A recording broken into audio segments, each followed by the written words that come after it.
Welcome back, everyone, to fan.dom.com, where fans are always on top. You can follow us on Twitter, Tumblr, AO3, all at fan.dom.com. Usually, it has to be it could be spelled out, dot. So today, I have a very special guest. Special guest, introduce yourself. Hi, I'm the special guest. My name is Meg. I'm trying my best. I'm very excited to be here. So, do you have anything you want to plug, anything you're working on or social media?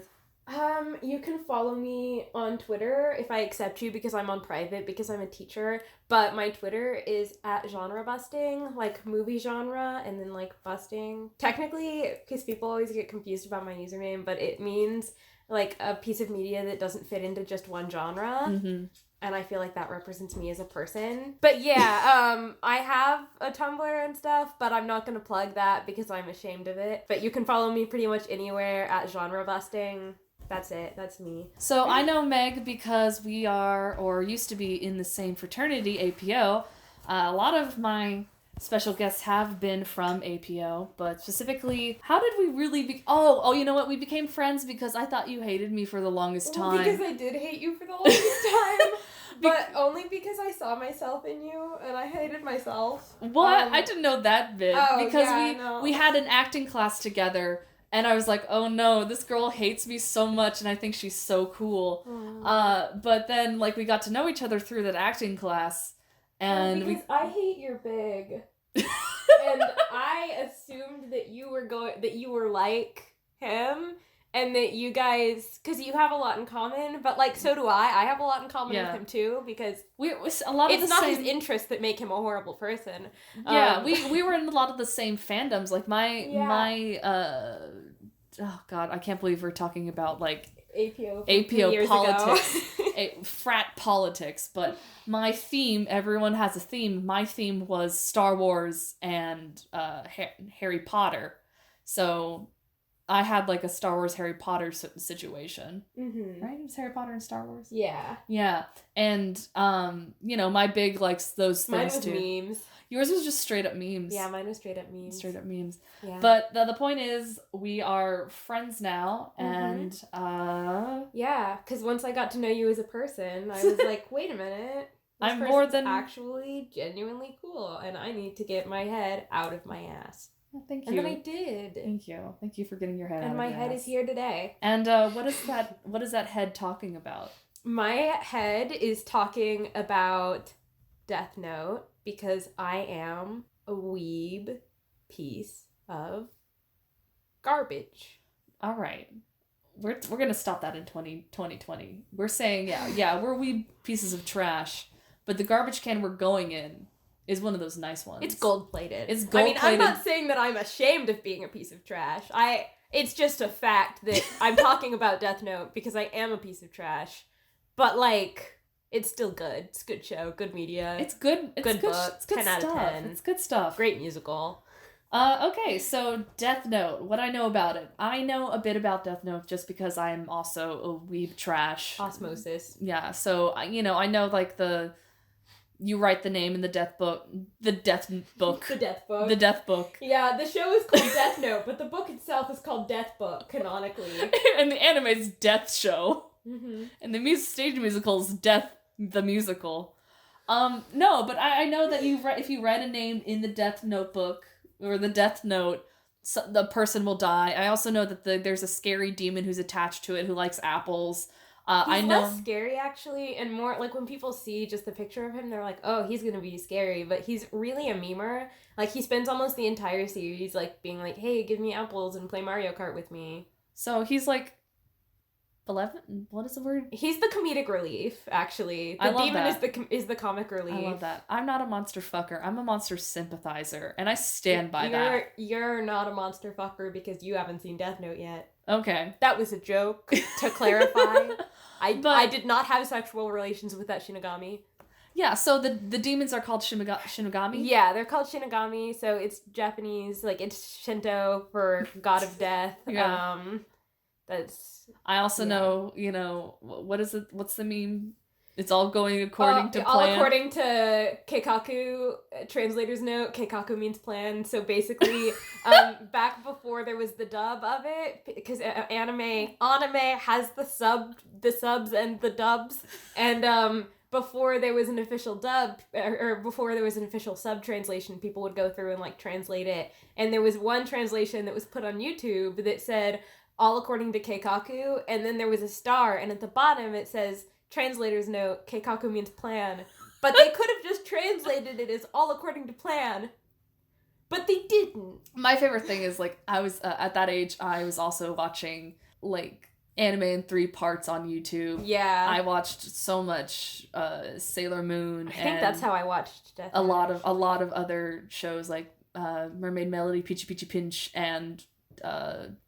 That's how I watched Ouran High School Host Club. That's how I watched, yeah, it's the same. I watched a lot of, growing up, I watched a lot of shoji anime, which is like anime made for anime for girls is shoji. Hey guys, future Olivia here. I'm editing and I noticed I made a fuck up. I said shoji when I meant to say shoujo, which is the actual name for anime that is geared towards young women. Shoji is a door or window divider in Japanese architecture. So, whoopsies.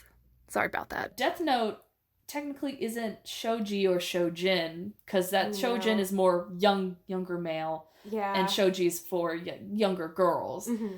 What would you say Death Note is? I would say that, so the manga, I would say, so the book version of it, the comics, I would say are very adult. Mm-hmm. I mean, not very adult, obviously. Like, it's not like there's nudity and foul language, but I just mean, it's like, just violent. Thematically, it's got some really complex themes, and it doesn't have a lot of what you typically imagine in, like, kid boy manga, where it's the fighting and the Yu-Gi-Ohs and multiple One Pieces, and I don't know what any of that stuff is, actually. I'm not a good anime fan.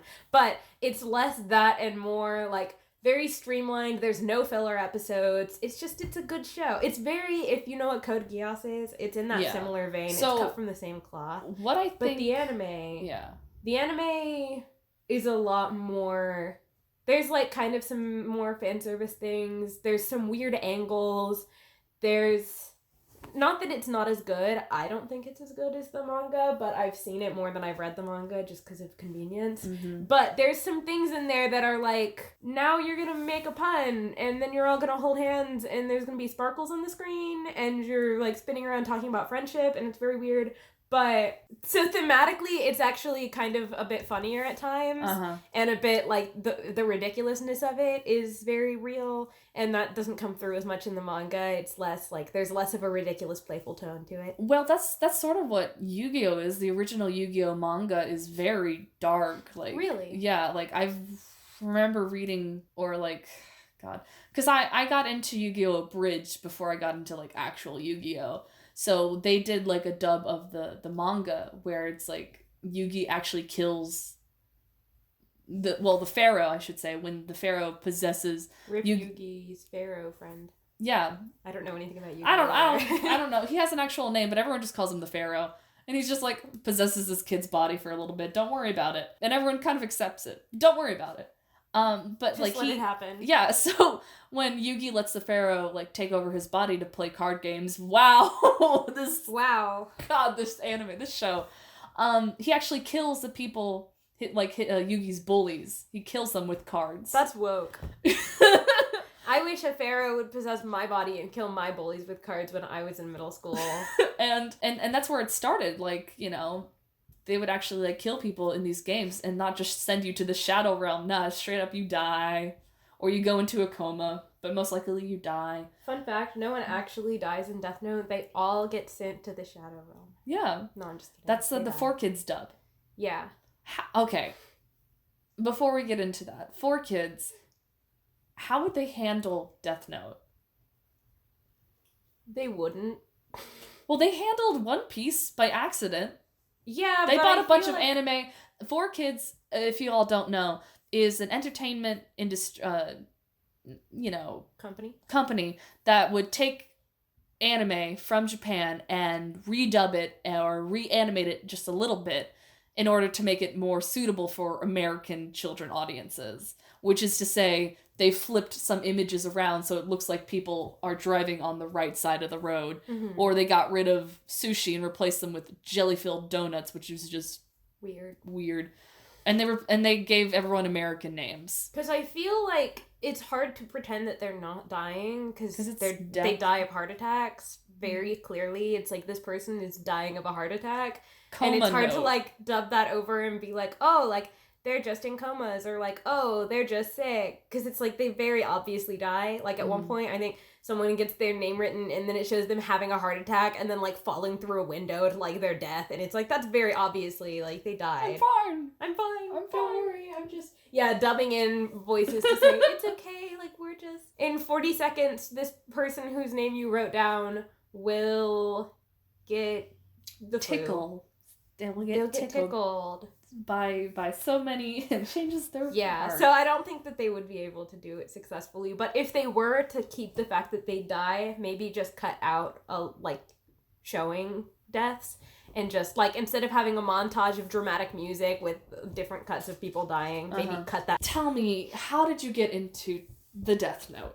And is it the Death Note, or is it Death Note? It's just Death Note. It's just Death Note. Drop the. Yeah, you sound like a grandma being like, put those photos on the Instagram, or like the YouTubes. It's just Death Note.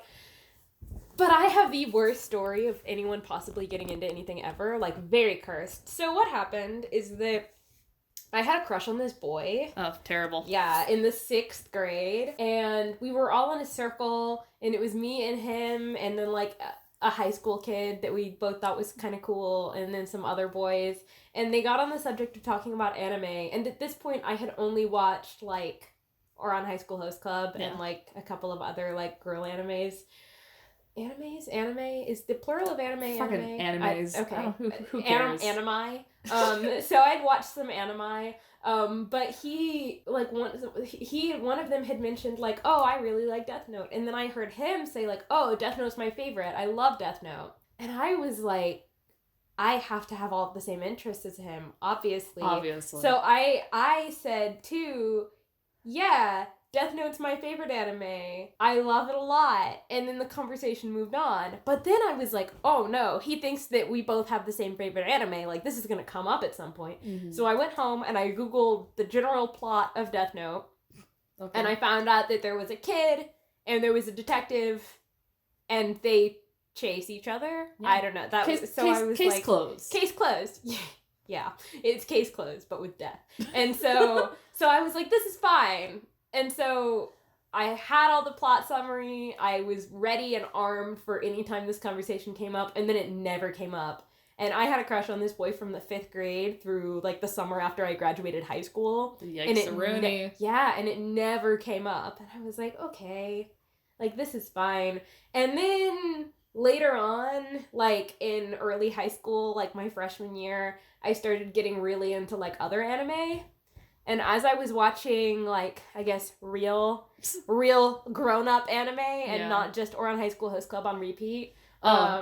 Same. Yeah, then I was like, well, I've been pretending that Death Note was my favorite anime for a very long time. Maybe I should actually, like, read the manga. So on Valentine's Day, I bought a copy of the manga, and I read the first couple of volumes, and then I read all of the volumes, and then I was like, this is amazing. And then I still said it was my favorite anime, but I still had never seen the anime. I had only read the manga. And then I had a blog. I made the blog about it. And then I was still blogging as if it were my favorite anime, even though I still hadn't seen the anime. I had only read the manga. And then I finally watched the anime in 3 parts on YouTube, and was like, great. And then I became obsessed with it. And we never had that conversation about Death Note again. Like, he never mentioned it again. We never talked about it or anything. Like, so there I was, huge, massive Death Note fan. Like, it consumed me. It became my whole life, and I was super into it. And then, fast forward several years to, like, a couple of years ago, when we've both been graduated high school for, like, a year or two, and we were having a conversation, and at this point he knows that I'd liked him for a very long time, but then I was over it, and I said, hey, by the way, you know how I'm really obsessed with Death Note? And he said, yes. And I said, that's because in the 6th grade you told me that you liked it, and I pretended that it was my favorite, and then I got into it to impress you, and now I still am into it. And he said, do you want to know a secret? And I said, I never what? liked Death Note. He'd never seen Death Note. He was just agreeing with the other boy that was in the circle that was like the high school kid because he wanted to impress the high school kid. So yeah, I got into Death Note to impress the boy. Didn't impress the boy. And he also had never even seen Death Note either. And he still hasn't seen it to this day. He doesn't even know what it's about. So yeah, that's how I got into Death Note. So that's how you got into Death Note, and that's very choice. It's a cursed story. No, it's not cursed. I just think it's very funny, and it has a lot of twists and turns. Yeah, and I got really invested in the fandom, and I think that that's what made it stick as opposed to other anime. I mean, not that I don't love it more than other anime, because I do. Like, it's one of the few that I still am hooked on, but I think having people to talk to about it and people that were also passionate and like content to consume really helped. Yeah. Having good fan fiction and having like good edits and stuff like that definitely made it easier for me to latch onto it. Mm-hmm. So you talked about how you got into it, but what exactly is Death Note? And I know that's a complicated question because there are so many different, forms of this. Obviously, you have the manga series, which a lot of anime is based on. Then you have the anime, and then you also have the show version. There's 3 Japanese movies, a Japanese drama, an American Netflix version, which we don't talk about, a musical, translated into 4 different languages. The musical is. I mean, I'm sure that the manga is translated. Yeah, so what is... And does everything... Just the general plot? Yeah, because, like, I feel like all of that is covered with the same characters. Like, the anime, pretty much. The manga, the anime, all of the different stage shows and the movies are all the same characters, too. Surprisingly, they all actually have different endings, because the anime ending is really complicated and really long, and there's some arcs that they're like, let's just cut these. So they cut it like halfway through normally, and usually only cover like the first arc, and then they make up an ending. So the ending of the musical is different than the ending of the movie, which is different from the ending of like the series, which is different than the ending of the drama. Like, they're all different endings, which is wild. But the main plot that I'll talk about is the plot of the manga and the anime, because that's the main source material, I'd say. What most people, I would suggest, would start with is those. So basically, buckle up. So there's this bitch, Light. His name is Light. Now, is that his given name? That's his given name. Because I do remember hearing something about some people don't use their real names when it comes to the Death Note. Because if your name is written... So his real name is Light. Okay. I'll get into the fake names thing pretty soon. That's somewhat plot relevant. I'd say somewhat plot relevant as it is the relevant part of the plot. But so his name is Light because his parents are like that. Light Yagami. What a babe. And when I say a babe, he's got all the women who are swooning over him. He's the most popular kid at school. Gross. Even though, like, in the anime, there's a lot of scenes of him, like, eating lunch by himself like a loser. But that's because he's a lone wolf. Yeah, he isolates himself because he's smarter than everyone else. He's, like... Oh, he's so smart. He's a genius, yeah. So he has the top test scores out of anyone in Japan. He's, like, the top student in Japan. And... okay. Yeah, and he's very jaded with the world. Like, he can kind of see that how he says everything is rotten and, like, everyone is terrible and there's so much crime and the justice system is really messed up and there is no justice and I wish that something could be done about this, but, too bad that nothing can be done. And then he's not paying attention in class one day and he sees out of the window this notebook fall from the sky, and he goes and he picks it up, and it says Death Note on the front in English. So in the anime, this isn't plot relevant, but I'm going to talk about it anyways. In the anime, there's a line where he sees it, and he goes, Death Note, huh, as in a notebook of death? And people make fun of him for that. Not in thing, but in the fandom, people will make fun of him for that, and people that don't know better will be like, yeah, man, this is supposed to be the genius? What a fucking idiot. It's obviously... But that's actually a translation thing, because all of the rules in the Death Note are written in English canonically, and so Death Note is written in English canonically. So he picks it up, and he says, the Death Note, and then in Japanese, he says, as in a notebook of death, so he's translating it, because he's smart enough to be bilingual. Yeah. And that's how a line that was supposed to demonstrate him being smart makes him look a giant idiot in English. So yeah, he's got a lot of intelligence, but not a lot of wisdom. Yeah. I'd say like a +4 intelligence modifier and like -2 wisdom. But he thinks that he has a -4 wisdom also. What a boy, what a man. So he takes it home and he thinks that it's one of those like almost like a chain email where it's like, send this to 10 of your friends or you'll die tonight. Yeah. He thinks that it's a prank. Yourself by saying chain email. That's the terminology that he uses. Okay. It was made in 2003. Yeah. So, and also because what is the modern equivalent of a chain email? A chain text or like something in a group me. Yeah, because like, do those happen? Yeah, it's like one of those. Send this to 10 of your friends, or else somebody's gonna stand on the end of your bed tonight and like kill. Or send this to 10 of your friends, or else. Or like, yeah, you see on Tumblr or on Facebook, your aunt will like share something like, "I've had a bad day. Here's a cute puppy of. Can I get share if you love this cute puppy? You know." Yeah, like one of those. Like I have to say, no, like, Grandma, I hate that cute puppy. And it's like saying like, "Hey guys, found this book on," and then he goes to Facebook and he's like, "Hey guys, I found this. I'll write your name in it. If you don't send me 5, if you don't like this, I'll write your name in it." I feel like that wouldn't be effective. So anyways, it's this, he thinks it's a prank, and he forgets about it, but he takes it anyways because he's like that, and he's bored because he's very bored. That's an important plot point, is that he's just really bored because he feels like he's smarter than everyone else. No one else is on his level intellectually, so he doesn't really feel like he has very many good conversations. He has a little sister, but she just asks him for help with her homework. So he has a sibling. I didn't know that. He does have a sibling, the light of my life, and the only character in the entire series that isn't morally awful. So anyways, so basically he is originally like, I'm gonna forget about this notebook, it doesn't matter. And then one day he's kind of like, I should test it out. No, I'm not gonna test it out. He's like, if I test this out and it works, does that make me a murderer? And he's like, no, it doesn't. No. And that's it. That's the whole show. No, I'm kidding. So he's sitting there and then he's watching the news, and there's this news report of this preschool, and a man had come in with a gun and was like gonna shoot up the preschool and was holding these 8 kids hostage. And it was like, this is the man, this is his name, and it shows his face and his name.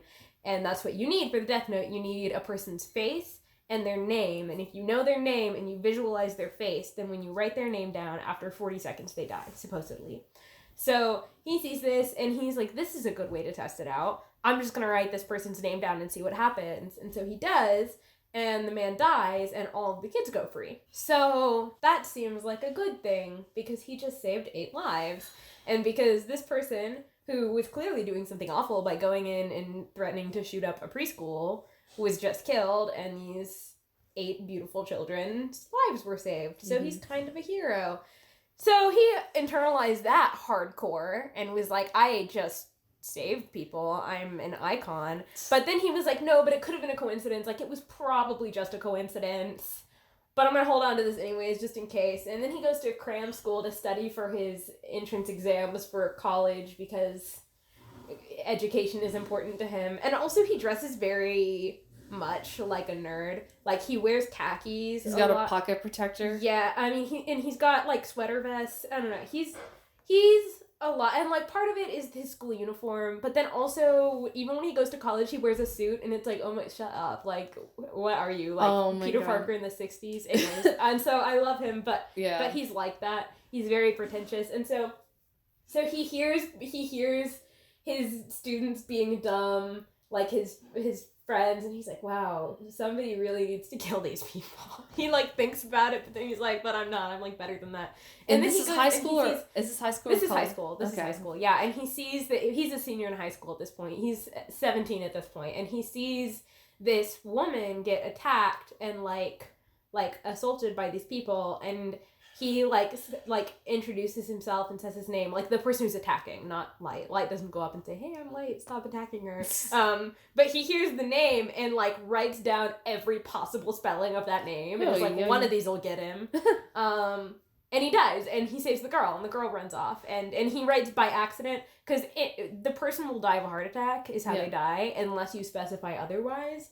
So if he says by accident, then some freak accident will happen. Like, this guy got hit by a car, got hit by a truck while he was running away, and stuff like that. Or if you say, like, oh, then you can do it up to 28 days out. So, or 23 or 28, one of those. But, like, if you say, okay, this person is going to get really sick and die of this complicated illness in, like, 23 days, and then that'll happen. So you can plan ahead. And you can also write out someone's cause of death and then write their name, to give you a little bit more time with it. So there's all these funky rules and stuff like that involved with this death note. But the point is that he sees that it works. And at this point, there's no way that he can say that it's a coincidence. And he's like, okay. And in the manga, this is one place where the manga and the anime differ. Because in the anime, he immediately, like, is like, I'm gonna start killing. I'm gonna go crazy. In the manga, there's a period of extreme guilt. Like, there's a panel of him, like, wrapped up in a blanket burrito crying, which I love so much. And, fucking mood. Yeah, and he's physically sick, and he's stressed out in an alleyway in the rain, like, I'm a murderer, what am I gonna do? Like, is this okay? Do I have a right to do this? And he kind of decides, you know what, yeah, I do. He kind of becomes at peace. My sort of interpretation of him as a character, what I think is so interesting is that he has such a strict view of justice and of what's right and what's wrong, that when he does something that breaks that he knows is wrong, he can't accept that he's a bad person or that he's a murderer, that he's done something wrong. He has to change his entire worldview to try and fit his murder into how that could still make him a good person. So would you say he thinks he's chaotic good? I would say he thinks he's lawful good. So he thinks he's lawful good. Yeah. But is he...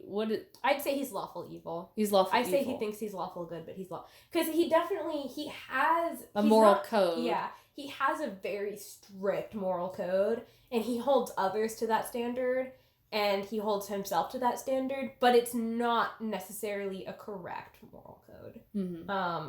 And it doesn't always line up with the laws, as in he can kill people but no one else can kill people, but he doesn't really think of it as like murder, because you're just writing someone's name down. It's not like you're doing it. Mostly because in his mind these are all people that deserve to die. They're evil. He sees himself as eliminating evil in the world, so that's what he does. He goes online, he watches the news, he looks up all of the worst criminals, like the people that are locked up for like the really awful stuff that should probably be dead in his opinion but aren't. And just kills them all. Like, death penalty. Everyone. Like, death. They're all gonna die, and that's fine, because they deserve it. But then the world kind of starts to notice, and they're like, hey, all of the biggest criminals in the world are dying of heart attacks. That's super weird. And all of the police organizations meet together to discuss this, like, what are we gonna do? And one country is like, I suspect the FBI, and the FBI is like, shut up, we're good people. And Japan is like, we don't want to be here right now.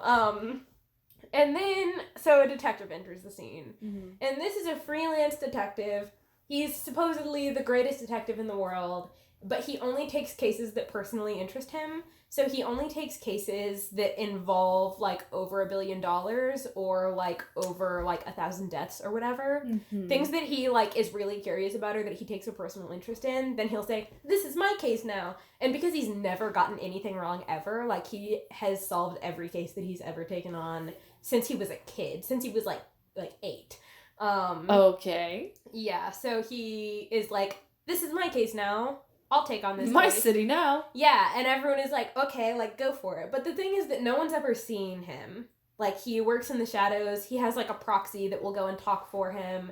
He shows up through a computer and, like, a voice automated, like, a voice changer, and it's just a letter on the screen because he goes by L. So no one knows his name. He goes by L. This is his identity. No one knows anything about him except that he's always right.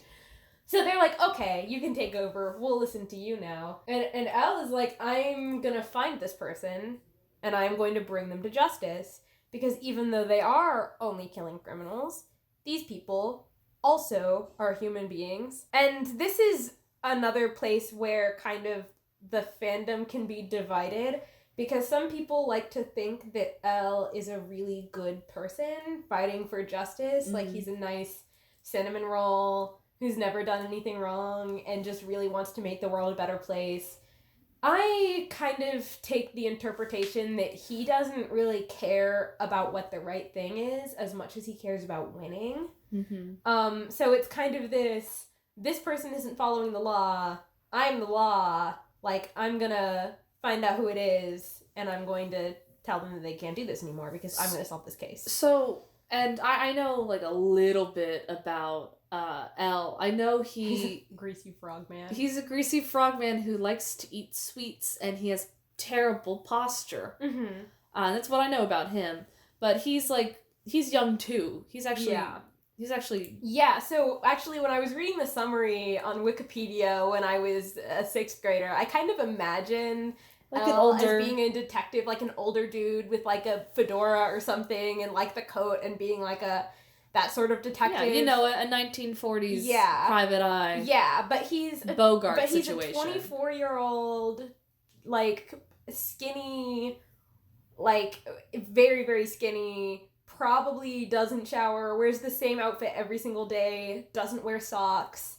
Like, he's an icon, to be fair, but he's very young. And so actually, when the task force who's taking care of Kira Kira is what they call the killer, to be clear. After a while, like, killing all these people starts to get this identity of Kira, which is a Japanese pronunciation of the English word killer. Mm-hmm. So everyone calls him Kira. That's his name. And Light is like, yes, they see me as a god now. That's incredible. And he's like, I'm gonna be god. This is great. So he has this idea of, I am going to kill all of the bad people in the world, and then there's only going to be good people left, living under law and order, doing the right thing, and I will rule over them as their god. That's nice. Yeah, and so you get from like, oh, he saved some preschoolers, he did the right thing, what a good boy, to like, I'm gonna be God. And it's like, you go, you do you. And so the demon that owns the notebook, the Shinigami, who owns the God of Death. I think you need to go back just a little and say, there's a demon attached to this notebook. There's a demon attached to this notebook, which he finds out when the demon shows up at his house. It's like, hey, by the way. Yeah, and he does this thing where he sees the demon shows up, and he, like, screams and falls out of his chair onto his ass and is, like, terrified. And then the demon's like, hey, what's up? I'm Ryuk. And he's like, oh, haha, I knew you were coming the whole time. You didn't scare me. But he, like, really obviously was scared. Which, to be fair, like, he could have known that Ryuk was coming and still been frightened by the person who shows up behind him that is a literal demon in his house. But he kind of figured that there would be a demon attached to this notebook because of Japanese mythology, like Japanese folklore. And so... Yeah, you know, I'm sure, like, there's always some sort of demon or yokai attached to something. Yeah, so the way that this notebook works in the cosmology of the universe is that the gods of death, they kill people by writing their names down in these notebooks. So all gods of death have these notebooks, and when they kill a person in the notebook, the person's lifespan, so the rest of their life that they were supposed to live, will go to the Shinigami. Mm-hmm. So if I'm a Shinigami and I kill you right now and you were supposed to live another 40 years, that 40 years gets tacked onto my life. So they kill people with these notebooks to keep their lifespan going, to stay alive. And they don't really care either way about human life at all. But the way Ryuk is experiencing things is that he's bored also. Because it's very boring in the Shinigami realm, because no one really does anything. No one really cares about anything. So this bitch just is here for the drama. Yeah, so Ryuk is literally just here for the drama, and oh boy is he here for the drama. So he wants that hot goss. Yeah, so he's like, I'm gonna drop this notebook. What's the tea? And I'm gonna see Light. who found it. Yeah, so Light's like, so why did you choose me? Thinking like, oh, he chose me because I'm like the best. And Ryuk is like, I didn't choose you, it's a coincidence. And Light's like, this is fine. That's fine. My life has I know in my heart, life is meaningless. I know in my heart I'm chosen. That's not canon dialogue, that's just me riffing. So, the notebook is attached to the Shinigami, and so now, because it's the Shinigami's notebook, and the human owns it, the Shinigami is attached to the human. So, wherever Light goes, Ryuk's gonna go. Fun. And no one can see Ryuk except for Light. And no one can hear Ryuk except for Light, unless you touch the notebook. Because if someone touches the notebook, then they can suddenly see Ryuk, and hear Ryuk talk. Mm-hmm. So Light's like, I definitely have to keep people from touching this notebook. A, because I don't want people to find out that I have a magical notebook of death. And B, because I don't want anyone to meet my goth friend. Because he really does look, like, when they're walking together in the anime, like, it looks like when you're in middle school and you're the prep, but you have a goth friend, and, like, the goth best friend is walking No, like, because I know a little bit about Death Note, so I see, Ryuk. He's got, like, a heart earring in one ear. Like, he's very... Like, I'm looking at pictures of him, and he's like... Yeah, he's just your friend who's really into goth metal. With a splash of the Babadook. Yeah. So... Like, your friend is just cosplaying. It's fine. Mm-hmm. So, yeah, so they're buds now, and Light keeps him supplied with apples because he's really into apples, like, a lot. So he's just here for the drama and the apples, because they don't have human food in the Shinigami realm, and Ryuk just thinks that apples slap. Like, he mentions that it's, like, alcohol or cocaine. For him. Hell yeah. Yeah, so he's just snorting doing, some like, apple Coke juice all the time. Yeah. Give me some of the apple sauce. Yeah, so his mom probably thinks that he just eats an unusual amount of apples in the time that he's here, right? So then it's Ryuk and Light taking over the world together, and Light's explaining his plan to Ryuk, which is the first time that we hear the plan, and we see his Death Note, and he's killed, like, hundreds and hundreds of people, and Ryuk is like, I've never seen somebody kill this many people in 5 days with this notebook before, ever. And Light's like, I'm the best, that's why.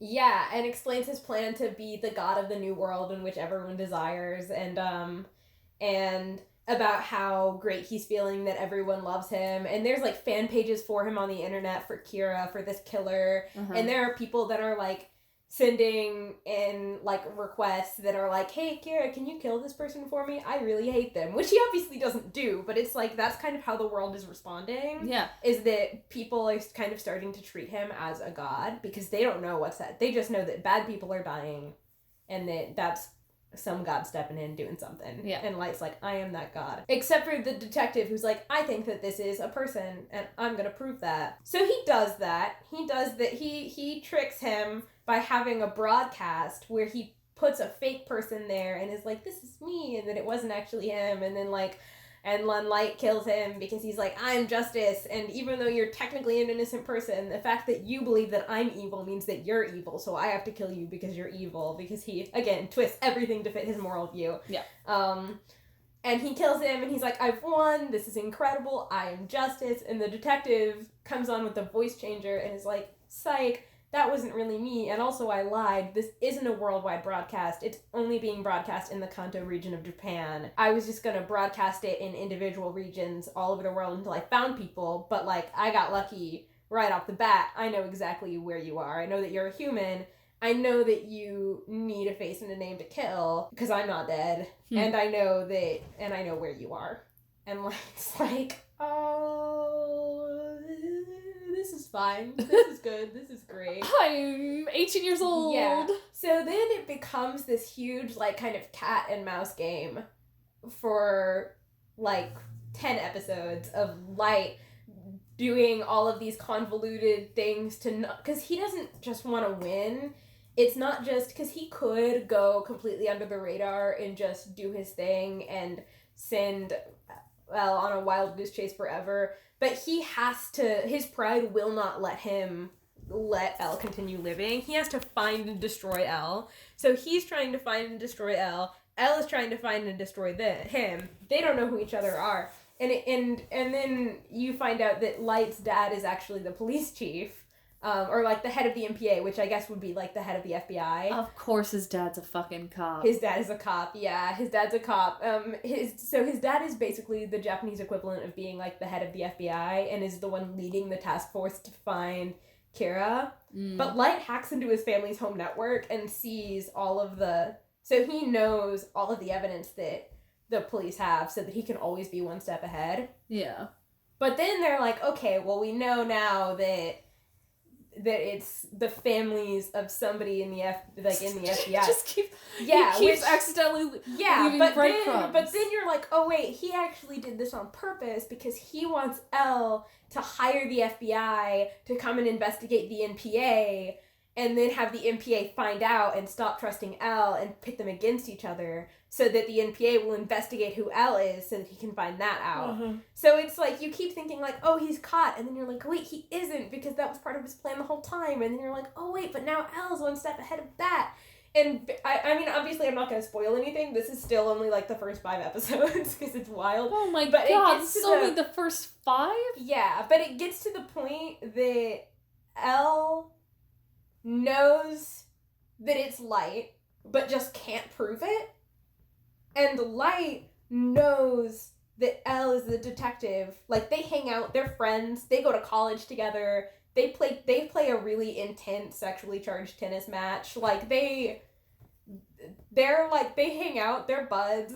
Light joins the investigation and is like, I'm gonna help you catch Kira. They spend like 20 episodes handcuffed together. It's a lot, but they basically, like, Light knows exactly who L is, but he can't kill him because he doesn't know what his real name is. Yes, I do know. Because it's a fake name, because L is a fake name. So he's like, I can't kill him because I don't know what his real name is. And L is like, I know that it's Light, but I have no proof. I cannot prove that it's Light at all. And for some reason, he keeps proving himself innocent. But I know that he's not innocent. Like, I know that he's guilty. I just can't prove it. And so it's just this really interesting, like, they're constantly pretending to be friends while also kind of trying to destroy each other. But they have this unique relationship because they're the only people that have ever been able to really understand each other, because everyone else is, like, in their opinions, a lot stupider than them. So I guess I should ask, because I know it's sort of thing, because I did see it. I have seen fan art of it. Yeah. Sort of the, the cat and mouse game that they're playing, and a sexually charged tennis match, which is new to me, but sounds oddly familiar in some aspect of fandom. People ship them, right? Absolutely. It's actually, like, I feel bad for the people that don't ship them because it's everywhere. Like, it's everywhere. You can, it's hard to escape it because, and it's not canon. I will say, it is not canon. There will be people who ship it that try to tell you that it is, but, like, it's not. Their views are so, like, diametrically opposed to each other that even in an AU, they still would not be able to have any sort of happy relationship because they will always butt heads on their moral stances. And also, but every single iteration gets a little bit gayer. So, like, the manga is, there's, that tension is there, and they are really good to ship together because they understand each other, and they're the only people at their level, even though they fight a lot, like, they punch each other in the face a lot. But things like, very romantic. Yeah, but things like, oh, they're, like, there's some moments where, like, or, like, Light will, like, tug on L's sleeve or something to get his attention, like, cute little things like that are just, like, in there just because they're so used to being around each other. And, of course, again, it's, like, there's a portion where they're handcuffed together for, like, 3 months. And it's, like, that's... Why? I don't want to spoil too much, but it's like, because I won't spoil why he does this, but at one point, because Light gets a girlfriend. This is Misa Amane. I know the name and I know her. She's the goth icon, girl, right? A legend, a little titty goth girlfriend. Yeah, because there was a Shinigami that fell in love with her. Okay, cool. And the thing is that one thing that Shinigami are not allowed to do is that they're not allowed to kill people in order to lengthen the lifespan of a human. So they're there to destroy lives. That's their whole purpose. So they're not allowed to lengthen lives. So this Shinigami that fell madly in love with Misa Amane, who was watching her life and watching, like, everything that she does, knew, because they can see the names of people and what day they're supposed to die on top of their heads, so that they know what their name is. They can write them in their notebook, but also how long they have left, so that they can see how many years they're getting for themselves. So he sees that, like, this is the moment that she's supposed to die, and she gets attacked. She gets, like, mugged by a stalker because she's a famous model and singer. So she's a model, and she gets attacked by a stalker, and this Shinigami that's in love with her is like, I have to do it. I have to save her life, and kills the stalker, and, like, saves her life, and dies, and leaves this notebook behind. Now, this other Shinigami that was friends with the one that had done that was kind of watching this happen, was obviously very sad that their friend had just died, and was like, I'm going to take this notebook, and I'm going to give it to her. And I'm going to be friends with her, and high-key super in love with her, too. God damn, okay. This is where the monster fucking kind of comes in a little bit, because this Shinigami is, like, has it for Misa Amane, and is, like...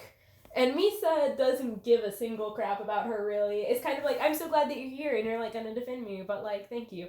But Misa has this tragic backstory where her entire family was murdered, and the person that killed her family was, like, acquitted. Or, like, it's like, she knows that he did it. It's very obvious that he did it, but because the system is so corrupt, and, like, that there was something with, like, that something went wrong in the system and he got away with it, Kira killed him, ended up killing him. So she idolizes Kira and sees him as, like, a god, and is like, you are my reason for living. Like, I had nothing to live for anymore. I was in so much grief, and you brought me justice. I will do anything for you. So when she gets this notebook, she's like, amazing. I am going to track down Kira, and I am going to, like, help. I'm going to help him. And then when she tracks down Light and she sees him, she's like, oh no, he's hot. So she goes to him and is like, surprise, I'm your girlfriend now. And he was like, skirt. He's like, not super into that. And she's like, sorry, I will kill you. If I see you with any other girls, like, I'll kill them. Like, I'm gonna... So, she's sort of yandere, yes. Kind of. And she's also like, I don't care that you don't really love me. I don't care that you're just going to use me. That's fine. You can use me if you want. I will give you my notebook. You can have possession of it so that you can kill me anytime you're annoyed with me. I just want, like, just pretend to date me at least. Like, just show me affection. She's very troubled. And he's like, okay, I can use this to my advantage. I can manipulate this. I can deal with it. But even if he didn't want to, the Shinigami that is with her, Rim, lesbian icon, is like, also, if you do anything to hurt her, like, if you do anything to hurt this girl, I will kill you. I don't care how much she loves you. If you do anything to hurt her, I will kill you. So now he's stuck with this girlfriend that he doesn't want, who happens to be famous, which is the last thing that he needs. And he can't do anything about it, because if he does anything about it, then her Shinigami will kill him. So he gets, like, 3 or 4 other girlfriends also to kind of, like, mix it up so that people aren't like, oh, this is his girlfriend. He's probably suspicious if she ends up getting caught, because then it's like, oh, like, somebody... But she ends up being a dumbass and kind of getting caught anyways, and he's like, oh, I have to get her out of this. And people are, like, starting to close in on him. So Light goes to L, who he's working on the investigation with, and he's like, I think that I might be Kira. I need you to put me under confinement and, like, lock me up and don't let me out until you're sure that I am Kira. And then he gives up memories of the Death Note, and then they end up handcuffed together, because he's like, okay, I feel like you've been in confinement long enough and the killings have started again, so you're not Kira because the killings have started again.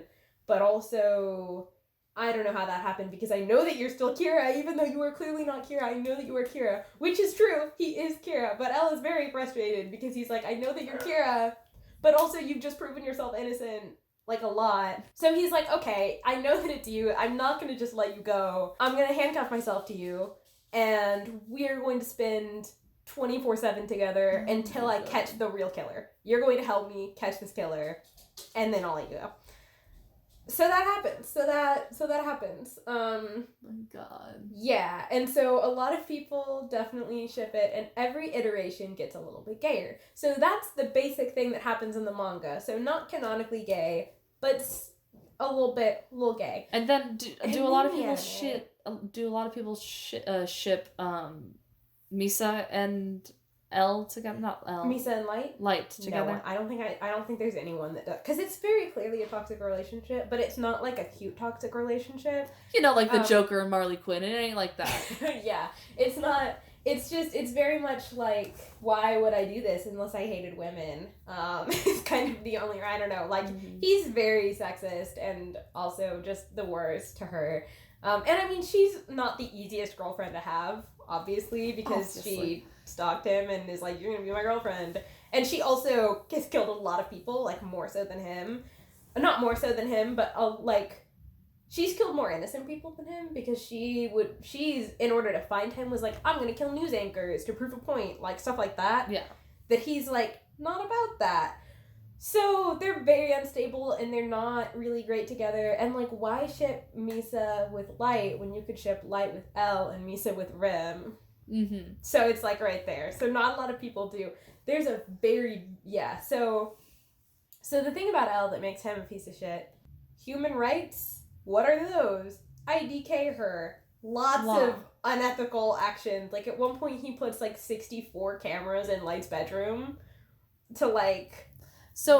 watch him. So illegally. he's got like a Judge Dredd sort of idea of law. Like, I am the law. Yeah. I'm the judge. I am the cop, the judge, and the executioner. Not executioner as much as, like, he's like, I'm gonna catch this person. I don't care what I have to do it.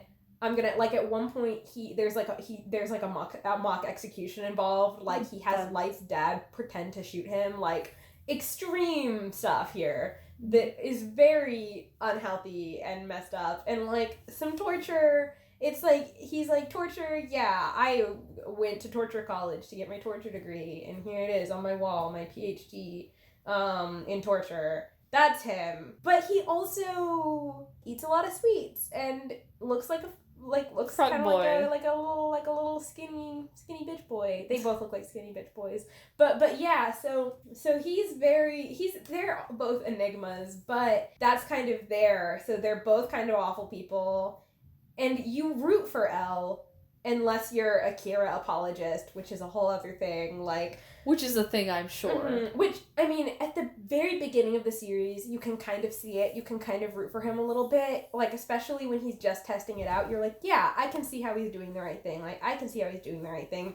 And then he slowly crosses more and more lines.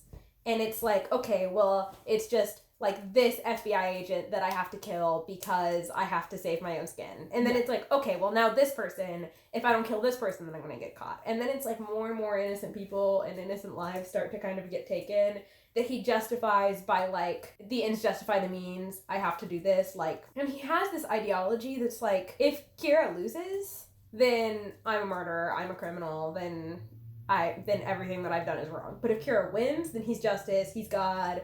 Like, these are the rules. Like, so he's 100% the end justify the means. So, like, if I pull this off, then this is the greatest thing that anyone's ever done for the world. If I fail, I'm an asshole. So I can't fail, is kind of how he does things. But the way that it gets gayer is that it starts off just that sort of dynamic. I love how it's like, and this is how it gets gayer. Because that's the manga, right? So the anime, they add in some little things. Like, they add in this scene where L washes Light's feet and gives him, like, a really kind of homoerotic foot massage with this dramatic music. And, like, directed by Quentin Tarantino?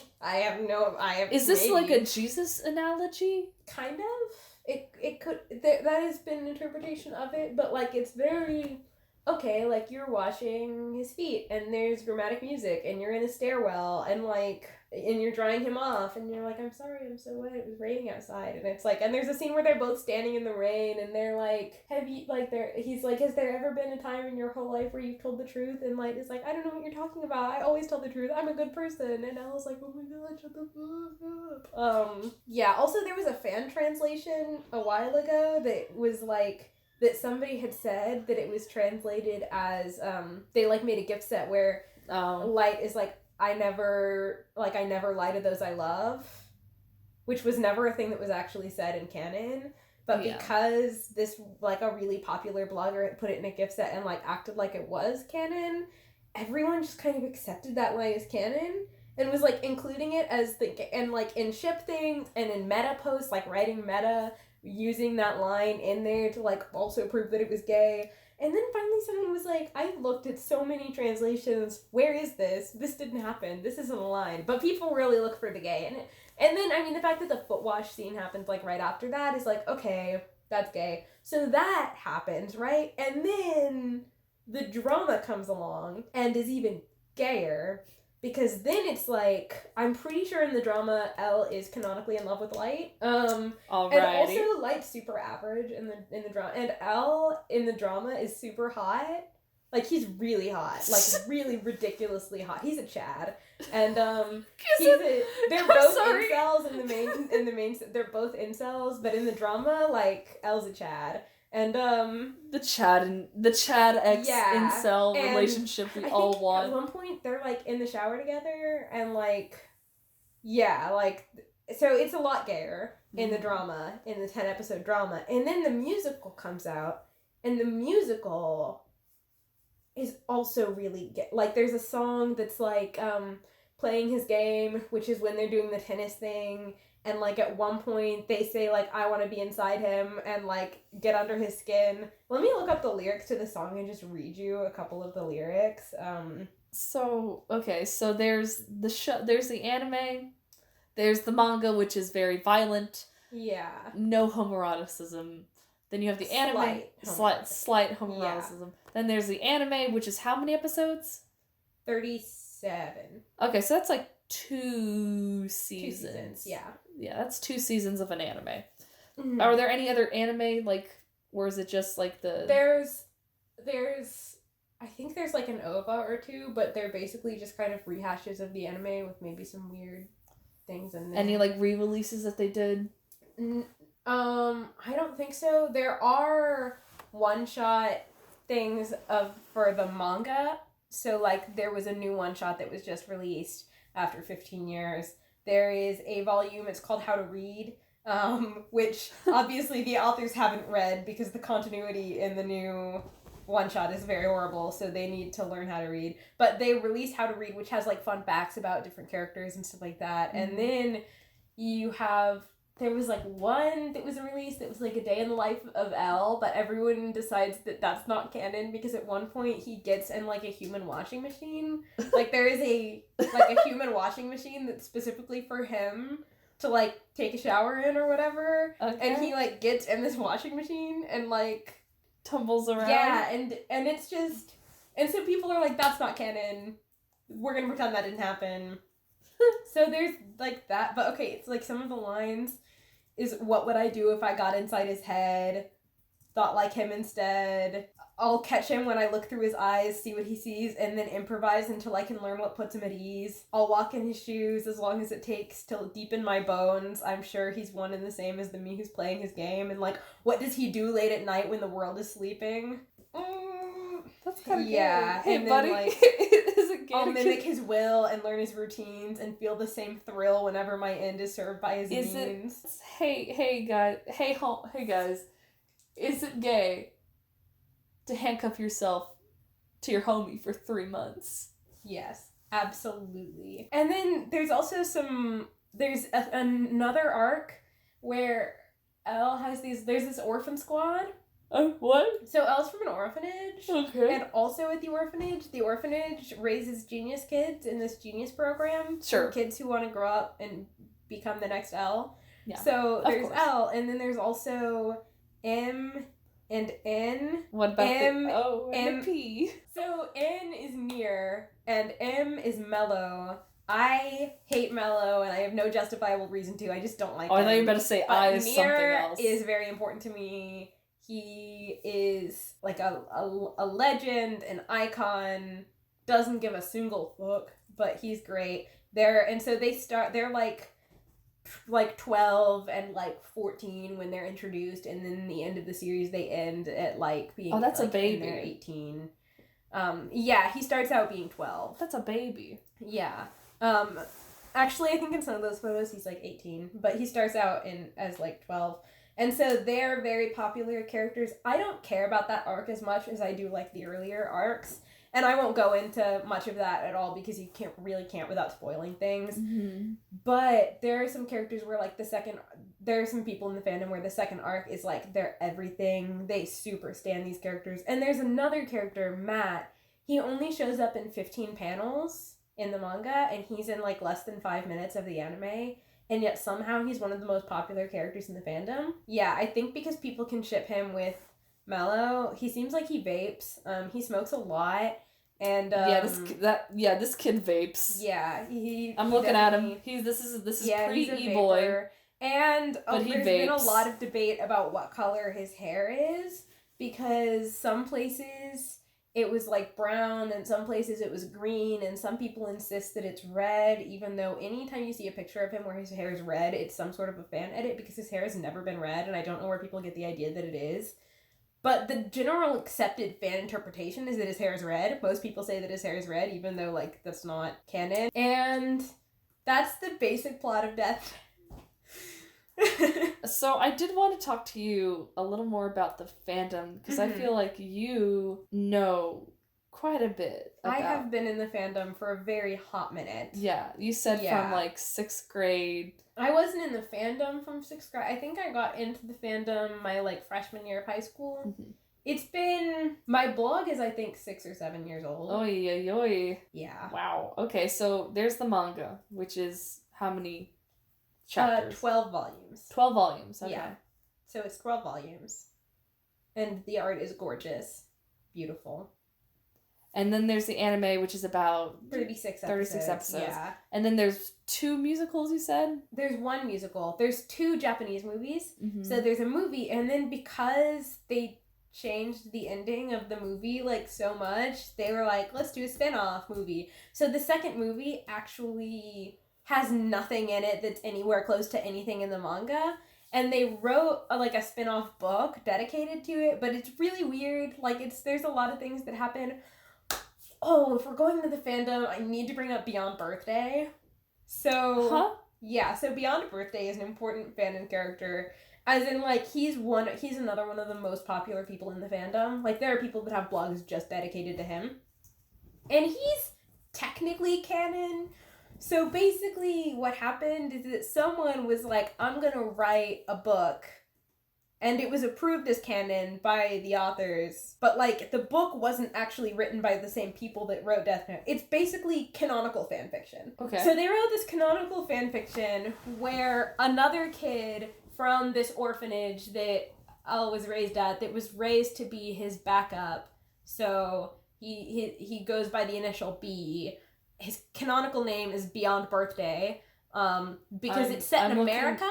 I'm looking at edits right now. It's just Elle with darker hair and going through emo phase. Yeah, so this is actually, since it's a light novel, it's written in text, so there's no canonical images of him. So it's just fan interpretations of him. But basically, for, like, a lot of the book, you kind of think, like, wait, is this Elle? Because the descriptions of him are exactly like Elle. But there are kind of 2 ways to look at it. You can either look at it like Elle took, like, after this case...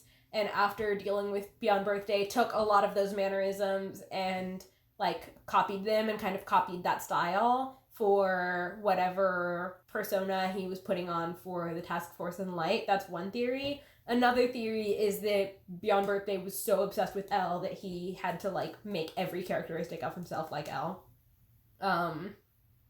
Yeah, so... basically, it's set in America. It's set in LA. It's the LA BB murder case. And it stars Naomi Misora, who was a character in the anime who showed up for, like, a couple of episodes, who was an icon and amazing, in the FBI trying to solve this case with Beyond Birthday, who is a serial killer, who murders children, but he has the Shinigami eyes. So he has the eyes of a Shinigami, which means that he can see a person's name and when they're going to die above their head. Mm-hmm. And him constantly seeing when everyone is going to die kind of drove him crazy. The other person that was a successor with him killed themselves because the pressure was too much. And so having that happen and being able to see the date of death and like all that stuff was probably a lot for him. So what he does is that when he knows someone's about to die anyways, he's like, okay, this is this person's date of death. I'm gonna kill him. I'm gonna kill them so that I can set up this big, elaborate, unsolvable murder. So he does this big, elaborate string of unsolvable murders that ends with him killing himself so that no one will ever... so that L will never... because he wants to beat L, and he's like, the only way to do that is to create a case that L cannot solve. Uh-huh. And in order to do that, I will kill myself. But that gets stopped, and he doesn't successfully kill himself. He just ends up burned really badly. He's a little crispy boy and gets sent to like a mental hospital prison. And then Kira kills him eventually, years down the road. But he's a huge fan favorite character. A lot of people will ship him with Elf for whatever reason. It's the same character, just different eye colors. Yeah, What except looks on birthdays. Fucking crazy. And he eats jam straight out of the jar with that his hands. is lunatic. Yeah, I will forgive murder, but not just sticking your hand in a jelly jar. His first entrance, I think, is that she's in the room investigating and he just crawls out from under the bed and she's like, what? And he's that's such a middle school thing to write, like, yeah. that you think that's so poetic and like creepy, but it's just like, hi, I'm rolling out underneath the bed. And he calls Would you like some strawberry jam? I think he calls himself an unprivate detective or something, and he's like... But it's kind of really sociopathic, because he's pretending to solve the murder that he caused. So he went and, like... Imagine murdering an 8-year-old girl... and then going to the parents and pretending to be a detective trying to solve the murder that you caused of this 8-year-old girl whose body you dismembered. Yeah. A lot going on. And a lot of people will justify it by saying, like, oh, he didn't do anything wrong because they were going to die anyways. It's like, okay, maybe they were going to die. Maybe they were going to die peacefully in their sleep and not, like, dismembered by a serial killer. Maybe this girl wasn't going to have her eyes taken out. Like, things like that. Yeah. But also, I think that it's really interesting because what if the only reason they were fated to die that day was because he was going to kill them? Mm-hmm. Like, what if that was just, he's just a pawn in fate and he was never able to, like, the fact that he was crazy enough to want to kill people on the day they were supposed to die is the reason that that's the day they were supposed to die. Like, you never know. But anyways, so he's a huge fan favorite character. You'll see him everywhere. You'll see him in a lot of fics. A lot of people, for some reason...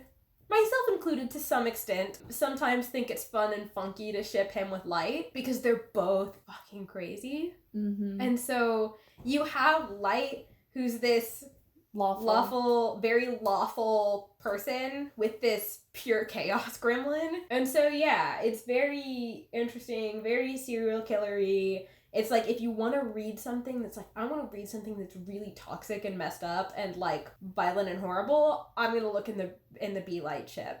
And that's what happens. And then there's some people that are like, I'm going to do a BL Light fic and it's going to be ABO and 300,000 words long and none of the characters are going to be in character, and it's going to be fluff, and it's like, I don't understand where this is going. The thing is, like, especially with Death Note, I don't know if you reading it for fluff. People read it for fluff.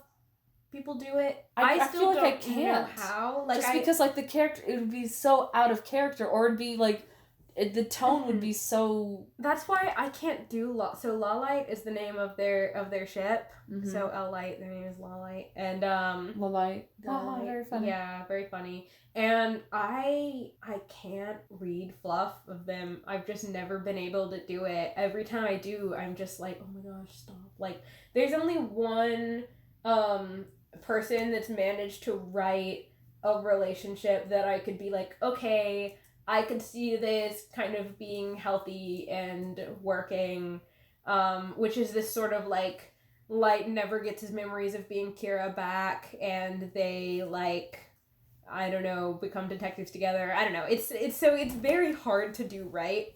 Most people don't do it right, which is why I very, very rarely read Lawlight fluff.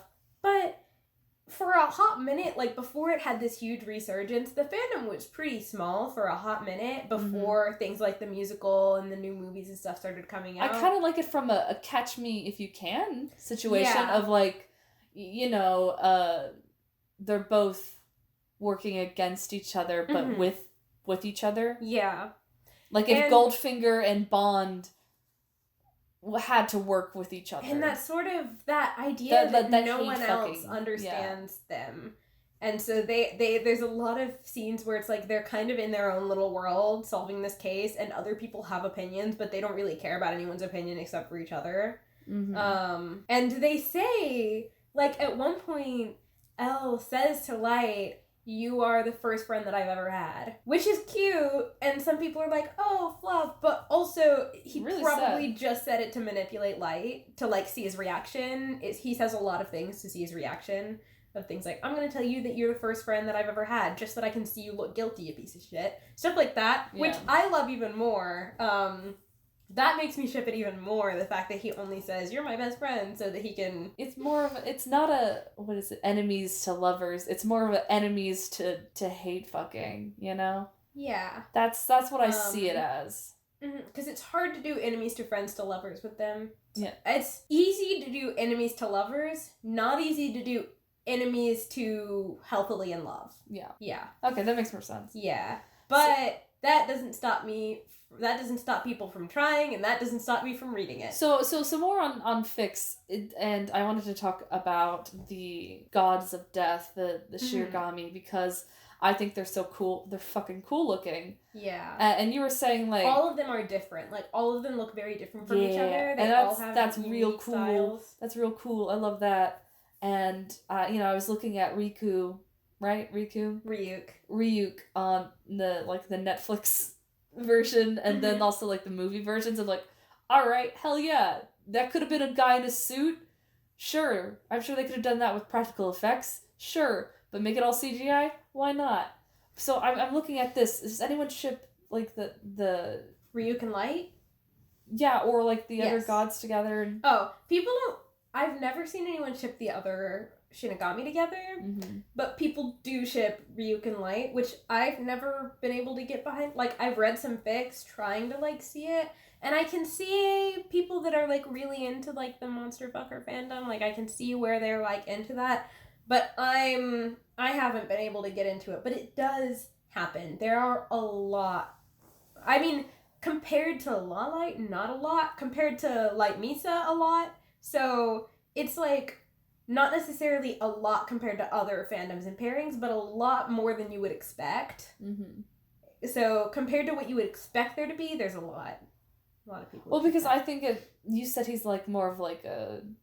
comic relief. A comic relief, which I absolutely adore, because he looks like this scary, intimidating puppet master thing, but he's more like... Like, I've met people that were like, "Oh, I really wanted to get into Death Note, but when I was younger, like, the demon really scared me, and I'm not into scary things, so I don't want to watch it because I'm not really into scary things." Like, this bitch just wants to take shots. Understand, like, he stands on his head and, like, will say Light's name over and over again until he gets his attention. And, like, at one point, he'll, like, sit next to him in class and be like, "I'm bored, I want to go do something else, get me out of here." He'll make snide comments, and he keeps saying that he's on no one's side. So he's like, "Oh, like, I'm not gonna do anything to help you out ever at any point." This bitch just wants to do shots of apple juice. And he really likes Light because Light makes things interesting for him. Because every day is an adventure with Light. Light keeps getting into trouble, mixing things up, making it this whole game, which is super entertaining for Ryuk. So Ryuk is, like, having the time of his life watching this happen. And he literally is here for the drama every single step of the way. There are times when it's like, you could and should help Light here, but you know what? You're not gonna. And then there's times when he's like, "You know what?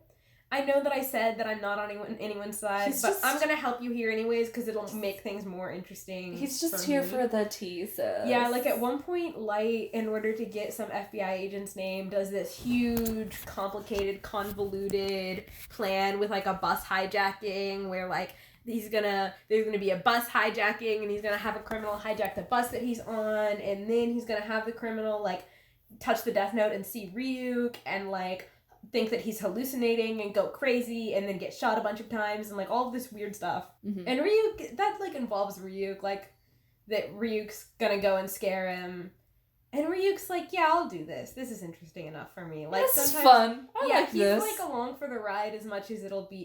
He's like, okay, like I'll go along with your plans as long as it's fun, but like I'm not gonna do anything like find out. Like I'm not gonna tell you what L's name is, which he could do because he knows what L's name is the whole time. Yeah. Like all of the Shinigami know what L's name is, but they're not gonna tell him because where's the fun in that? So, I guess this also has to do with the rules. So, how many rules do the Shinigami have to follow when it comes to the Death Note? So there's a lot. Like a lot of rules. Like there's a ridiculous amount of rules. Each chapter of the manga has like 1 or 2 or 3 rules before it that are kind of like, here's just some fun facts about some rules. Oh, I thought it'd be like really cool to see it as like foreshadowing, but it's more just Some like of them are. Some of them are foreshadowing that like you see a rule and you're like, I wonder if that'll come into play.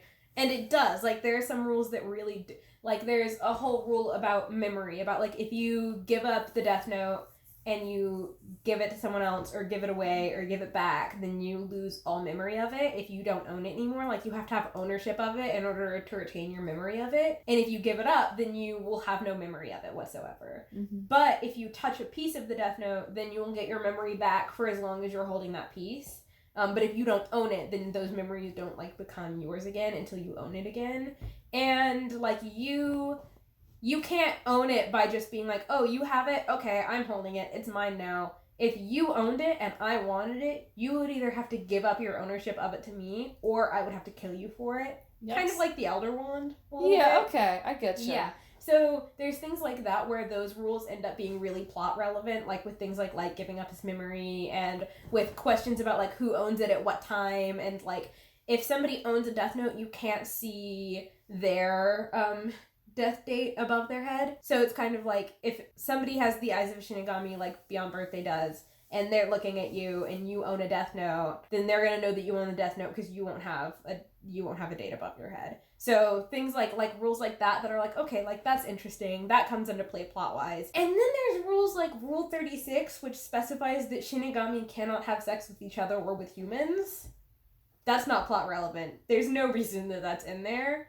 Or is there? Yeah, so the new one-shot came out, and an implication in the one-shot that I think is interesting is that it implies that rules are added into the Death Note by the King of the Shinigami by convenience, like as things happen. So like if something happens and he's like, don't like that, then he can just make a rule against it, which means that at some point there was probably some action where Shinigami was like, I'm gonna have sex with a human, and the Shinigami King was like, actually, I'm gonna make a rule about that. Kind of like how you see, like, have you seen that meme where it's like at Subway and it's like no seances in the subway and it's like what happened to make this a rule? That's kind of how I feel about rules like that it's like what happened to make it so that this has to be a rule. My interpretation is that that's where Beyond Birthday came from. I firmly believe after this new one shot that a Shinigami fucked B's mom, and then the Shinigami King was like, well, that was a mistake. That's not happening again, and made a rule against it. That's my Can't do interpretation. that again. That's not canon, but I feel like that's an interesting implication. But so yeah, there's rule, and then there's a rule that's like the Death Note doesn't work on anyone who's like under like 300 and something days old. So it doesn't work on like newborn infants. No babies. No babies. And it doesn't work on anyone over 112 years old. And those aren't relevant. They're just fun facts about the Death Note. But there's things like, oh, this Shinigami can only be this certain amount of feet from you if you own the Death Note. And like here are the only ways that Shinigami can stay in the human realm is if one of their Death Notes is in the human realm, or like something like that, like rules like that. I just imagine one of the Shinigami just yelling from 14 feet, Hey! Touch the book! Yeah, that's kind of what Ryuk did at the beginning. He's like, I'm gonna drop it, someone's gonna pick it up, and then they're gonna own my notebook until they die, so I'll have an excuse to stay into the human world until they die. And just get some fucking apples. Yeah, and also, Light and Ryuk kind of have this understanding from the beginning that when Light dies, Ryuk is going to be the one to kill him. Mm-hmm. That's like, it's like, okay, you can have the Death Note, use it as long as you want, use it as well as you want, but when I'm done with you, I'm killing you. That's the understanding. And so it's kind of that, like, Light always knows how he's going. He doesn't know when, he doesn't know why, but he knows that if he loses, Ryuk's gonna be the one to kill him. And yeah, and also people who use the Death Note can't go to heaven or hell. So a lot of people are like, oh, that means that there's a specific place that only Death Note users go. So there's a lot of fan fiction of like that place, but it's nothingness. They go to nothingness. That's the thing, is that they cease to exist. They're obliterated. And the thing that's interesting is that everyone goes to nothingness. So you think like, oh, Death Note users, they can't go to heaven or hell. Plot twist, there is no heaven or hell. Everyone goes to nothingness when they die. Is kind of the... So then it ends up being like, okay, there was no actual consequence for you using this Death Note. So there's some rules are kind of just like bullshitty. Yeah. Yeah. And the rules that are written in English in the Death Note aren't inherent to the Death Note. Like, all Death Notes don't have instructions in them. It's just Ryuk, because he wanted to drop it on Earth for the meme, wrote all of the rules down, and that's why they're all in English, because it's the most commonly spoken language. He was like, someone will pick it up and speak English and figure out what's going on and use it. So there are rules that exist that aren't necessarily written down in the Death Note that just Ryuk will know, and he'll say it later. Like, he'll be like, oh, by the way, humans can trade half their lifespan for the eyes of a Shinigami, and then you can see everyone's name, but you'll be trading half your lifespan. Does Misa do that? Because I've seen some... Misa does that, okay. Yeah. And that's another reason why Light keeps her around, because Light's not going to do that, because he's like, I'm not going to do that, even though that way I'll see L's name and I'll win, because then I won't be able to live long enough to rule my new world as God. Like, I have to... Yeah. Yeah, and I actually have a headcanon that's not a headcanon, because a headcanon is something that you can, like... This is something that I've had beef with in the fandom that I've been called a gatekeeper for, because I have this thing where, like, the nature of the word headcanon is changing. Yeah. To where headcanoning used to mean something you believe could conceivably be canon, and there's nothing in the material that contradicts it. So, like, it could be canon, but that's what you've decided is kind of canon. Like, if I said, I want it to be canon that Light irons his socks. My headcanon is that Light irons his socks. It doesn't ever canonically say that Light irons his socks, but he probably does. Like, that just makes sense for his character, and there's nothing that contradicts it, so it's like a headcanon. If I were to say, like, Light is something that's just very much not canon. Light is like people will say, oh, Misa's a lesbian. That's my headcanon. But that's not a headcanon, because it's directly contradicted in the material, because her entire plot revolves around stalking and dating a man who she's in love with. Yeah. And so things like that are kind of the, like, people will say things and it's like, that's just not true. Like, that can't be a headcanon because it's just not true. Like, someone was like, I have a headcanon that, like, Nier killed Misa, and it's like, that's just something that didn't happen. Like, that straight up didn't happen in the text. Like, there's evidence that proves that didn't happen. But anyway, so I have something that's not a headcanon. I just think that would be funny, and sometimes I pretend is true, that Light is a vegan. Because I just think it's really funny that he would want to be a vegan as a health choice to, like, prolong his life, to, like, make him live as healthy and as long as possible. Mm-hmm. But he acts like he does it on some moral high ground stance, like, oh, I'm a vegan because I believe that we shouldn't kill animals, but, like, meanwhile, he's just killed, like, 30 people in the last hour. He definitely is a PETA. I fake headcanon that for myself, even though canonically I think there's scenes where he does eat meat, and it's also very hard to be vegan in Japan. Mm-hmm. But I just think it's really funny that I, like, make jokes about it anyways. But, like, one thing that I have that is a pure headcanon is that I believe that L and Light will eat trail mix as a snack, but, like, Light will have the trail mix and L will pick out all of the M&Ms out of the trail mix, and then Light will get very angry about it because you can't just do that because it disrupts the balance of, like, the sweet to salty, and everything in there has its proper reason for being in the trail mix, like, give different sorts of nutrients. Picking out the M&Ms disrupts that. So I feel like that's a source of tension. That's not canon, it has no plot relevance, but I believe it. So yeah, we're talking more about headcanons. Because there's a difference between canon, headcanon, and fandom. Yeah, fanon is something that everyone accepts as true. That's not necessarily true. Which there's a lot of fanon surrounding Beyond Birthday. Mm-hmm. There's a lot of fanon surrounding... Especially since it is a fan-made character. Kind of, yeah. It's a canonically accepted fan-made character, but a lot about his backstory is, like, unknown. Like, but it's fanon, like, it never is explicitly stated that him and Elle ever met. In fact, I think that it's implied that they didn't. But there's a lot of fanon around, like, Elle and Light growing up in the orphanage together, which didn't happen. Or the fanon of, like, fanon is that Matt's hair is red, even though Matt's hair is probably not red. Or, like, fanon around the successors and, like, the orphans and that whole squad, and a lot of characters that, like, Matt is a character that is entirely created by fanon because he really has no canon personality. But if you write him into a fanfiction and you write him in ways that differ from how most people perceive him in fanon, people will accuse you of writing him out of character, even though he doesn't have a canon personality, really. So it's kind of like, that's just fanon, that's how it is. Yeah. Yeah. And yeah, there's, like, I love fanon, especially when it's dumb stuff, like Light Wears Crocs. I started that fanon a couple years ago. I was like, Light Wears Crocs, and now it's just fanon. Or, like, this character is lactose intolerant. Yeah. But yeah, I do like silly little fandom things. Yeah, people really, one fandom thing that's really big is how much Light loves his khakis. Because Light isn't wearing khakis in every single panel of the manga. Like, the way that people talk, you think that Light has a closet, and you open up the closet, and there's nothing but khakis. Which is kind of how I imagine Elle's closet to be, canonically, because you open up the door to Elle's closet, and it's all the same shirt and the same jeans. Either that or he wears the exact same pair of shirt and jeans every single day of his life. So I like to prefer, like, the second one. But a lot of people kind of in fanon will imagine that you think that's what Light's wardrobe actually looks like because of how much people make fun of him for wearing khakis. But, like, I'll call him with love a khaki-loving motherfucker. And, like...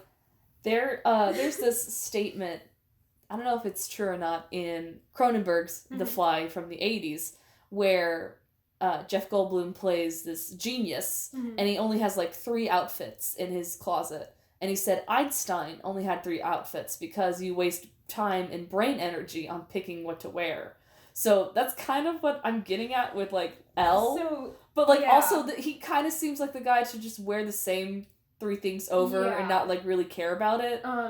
One thing that's interesting about the Death Note fandom is because it's so small and because for a long time we were so starved for content, there's really, like, it gets really obscure with the jokes and the memes and with the meta, like, with the things that people can post. So there's been times when it's like, I made a meta post so that I could find out exactly what type of gun is used in this scene and how much, or, like, this, I did a meta and I figured out and I analyzed, like, exactly what kind of wine this character drinks and what the price of it is and what the implications of that are in their, like, economic worldview and stuff like that. Like, very small things that are like, I'm gonna write 10,000 words about this because I can and because what else am I gonna talk about? So things like that happen a lot, but there are people that like, go through and that have compiled, like, here is every single outfit that Light wore in canon. So, like, we love that. A series of posts that are just like, here's all of his outfits, here's some repeats. You can kind of see this sweater that he really likes that he mixes and matches with. Like, he's a style icon, but for, like, preppy kind of style. Like, I made a joke a couple years ago that the devil wears Prada but God shops at Gap is kind of how Light is. Like, I imagine that he shops at Gap or whatever the Japanese equivalent of Gap is. But he's just such a good boy. He's never done anything wrong in his life, ever. I love him. Yeah, sure. He's the worst, though. He's the, like, somebody sent me an ask, and they were like, I love Light Yagami, and I want to marry him. And I was like, he set his last girlfriend on fire, which he did at one point. And, not Misa, another girlfriend. He's got a lot of girlfriends. Yes. Yes, obviously. And people were like, you know what? I know that and I don't care. And that's kind of where you are. How Light stands are. And, like, so there's 2 types of Light stands. There's a Light stand like me, where he is one of my favorite fictional characters of all time. I love him very, very dearly. I think about him on the regular. I've read so many fan fictions involving him. But I also hate him. and I acknowledge that he's like the worst, and I love making fun of him. I love seeing him suffer. It's like, you're my baby, I cherish you, I love you, but also you're like the worst. And then there's people that are like pro Kira. Sometimes they won't say that they are, but you can like tell that they genuinely kind of don't really think that Light did anything wrong. They're light, you know, a little bit eugenicsy, you know, just is just that you touch. know, like hardcore support the death penalty, but don't necessarily go on and say I support the death penalty, but they will go on and say like I don't really think that a lot of what Light did was that wrong until just a touch of eugenics. I think that Light was right until he started killing innocent people, and then it's like I see where you're coming from, but also throughout the course of the series, Light killed 100,000 people. It's a lot. So when people are like, I really don't think I think that he is in the right. I supported him until the very end. Like, he was the one that I was rooting for. It's like, some red flags are going off right now. Or people that are like, Ella's the worst, Ella's horrible, but I really love Light. Light's never done anything wrong. It's like, okay, Ella's objectively horrible, but comparatively speaking, he's definitely the better of the two. Yeah. So I also wanted to get in touch. You have told me this tale, and I want you to shorten it just a bit, just because it's in the podcast form. Because this essentially could be its own story on itself. Are we talking about my cult? Yes, you started a Death Note cult. So... And you don't have to talk about it if you don't want to. It was a Light apologism cult, actually. Okay. The musical has a English version that's actually the original concept album was made in English and translated into other languages, and it stars Jeremy Jordan. Oh my god. Who's a legitimate Broadway actor, like in Newsies, like Jeremy Jordan. They have no right to have Jeremy Jordan starring as Light Yagami in a Death Note musical. Isn't there a Danganronpa stage show? I think there's also a Black Butler stage show. There's a Black Butler stage show. There's also a My Hero stage show. Because when I imagined a Death Note stage show, I kind of imagined something like that. I didn't imagine like a legitimate, this has an English concept album, has a Korean version, a Japanese version, a Chinese version. It's in Russian. It's in Russia. Like, it's... But no, because like in... But it's like a real ass musical. So, I can't believe they actually got like someone from Broadway. Jeremy Jordan. Like, legit Jeremy Jordan. Mm-hmm. And the music is good. Like, I burned it on a CD in my car. Like, it's legitimately... If it weren't Death Note, I could proudly say it's one of my favorite musicals. Why can't you do it proudly? What am I gonna... Oh yeah, what's your favorite musical? The Death Note 2015 concept album, especially that song that Light sings, Hurricane. Oh man, right in my heart. I'm sorry, there's Beetlejuice the musical, there's SpongeBob. Some people's favorite stage musical is SpongeBob the musical. Yeah, that's fair, but I wouldn't admit to that either.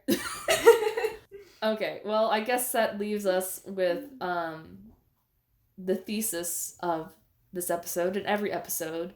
Should I and the audience... Yes. Let me finish. Okay. Should I and the audience get into it? Yes. Okay? It's good. It's a good piece of media.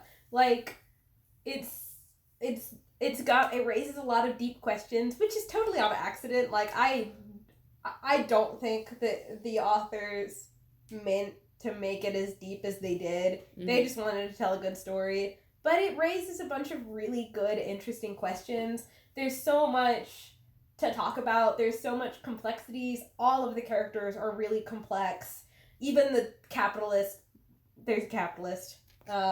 His name is Demagawa, and he canonically wears a shirt that says Dad Style on the back, but style is spelled Stile. That's not relevant, but that's a reason that you should get into it. And it's not that time consuming. Like, you have, like, getting into Naruto, which is so long, or like other anime like that. This is one of the very few classic, dare I say, basic anime that most people who really like anime have, like, seen or are aware of that isn't really, really long. It's relatively short, and it's just really interesting. Every episode, you just want to, like, watch the next... And, okay, the English dub, I couldn't figure out why people were so thirsty over L when I was reading the manga, because I was like, he's not attractive. He's drawn to not be attractive.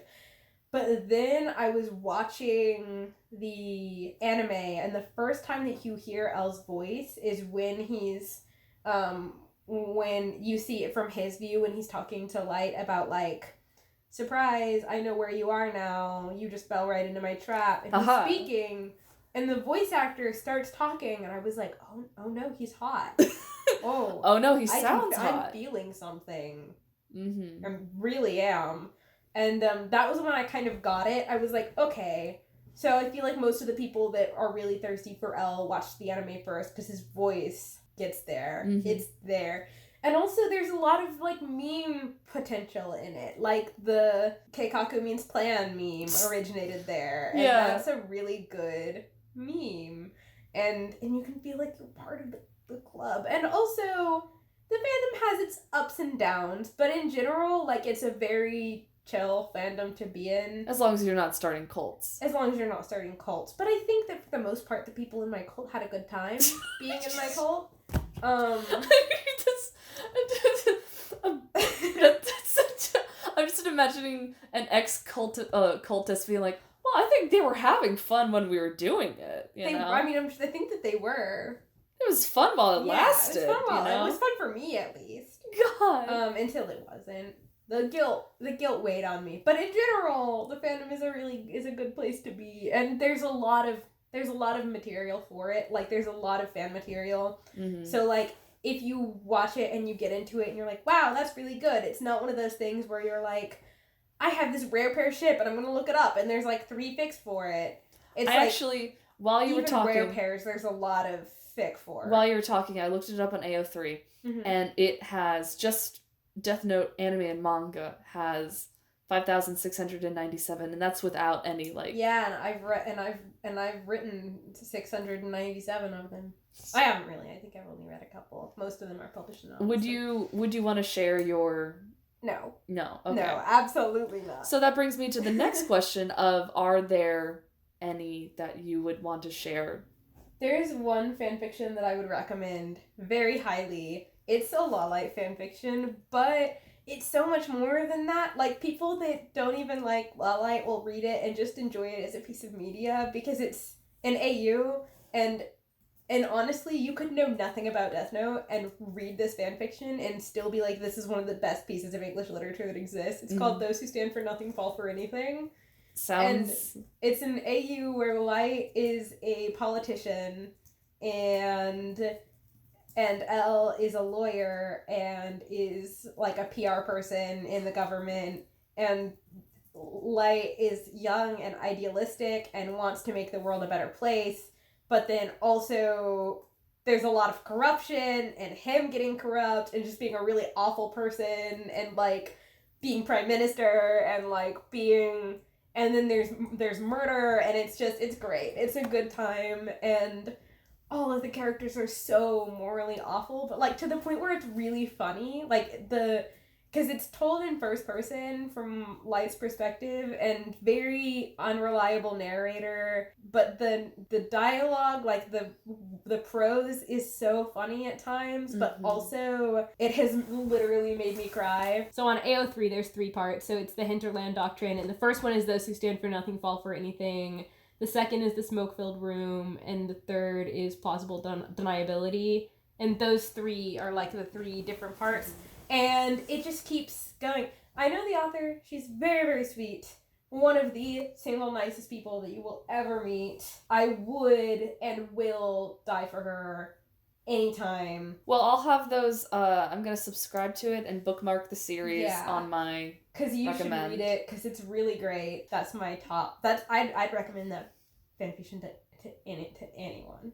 Mm-hmm. So, I mean, yeah. There's a lot in it. There's some drugs and a little bit of triggering content, stuff like that. Is there any, like, artists you want to shout out, or, like, any animators or recappers? Oh man, there's a lot of really good talent. One of my favorite artists who actually does a lot of art for Those Who Stand for Nothing Fall for Anything. Her name is Blue, and her username is, let me think. So I'm gonna pronounce this wrong, but the Tumblr URL for her is Lyovan, so it's Lyovan, and they've actually recently gotten into, I mean, I say recently, it's been a couple years, but is also really into Hunter x Hunter. But they've got some next here. But this is some of their art. Oh, it looks like watercolor. Yeah, they do a lot of watercolor. Yeah. As for if you want good shit posts, that would be me.